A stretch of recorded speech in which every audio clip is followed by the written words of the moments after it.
Hi guys, आज आम्ही चाललो आहे गणपती बघायला. तर आता तुम्ही बघू शकता आम्ही आता ऑलरेडी बाहेर आलेलो आहोत आणि आता आम्ही चाललो आहे खूप सारे गणपती मंडळ उपडे घालायला. कारण मला जसा गणपती हवा तसाच मी नेहमी सिलेक्ट करते. आणि तुम्ही बघू शकता आता आम्ही थेट गोडाऊनमध्ये चाललो आहे गणपती सिलेक्ट करायला. सो इथल्या गोडाऊनमध्ये रॉ मूर्त्या व फिनिश्ड मूर्त्या दोन्ही होत्या. तर मी दोन्ही बघितल्या आणि यातल्या या काही मूर्त्या ज्या मला खूप आवडल्या, ज्यांची मी छान छान अशी व्हिडिओ काढून घेतले आहेत माझ्या आठवणीसाठी. आणि हे जे तेजुक्याचे बाप्पा आहे ते सुद्धा खूप सुंदर होते. कानावर खूप छान छान डिझाईन केलेलं आणि तुम्ही बघू शकता किती सुंदर असं वर्क केलेलं आहे. या वर्षीच्या मूर्त्या मला अप्रतिम वाटल्यात कारण खूप सुंदर सुंदर वर्क केलेलं.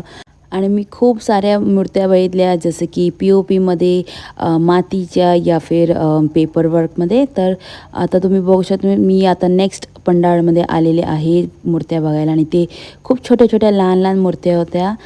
तर यातली तुम्हाला कोणती मूर्ती बाप्पाची आवडली ते मला नक्की कमेंट सेक्शनमध्ये सांगा.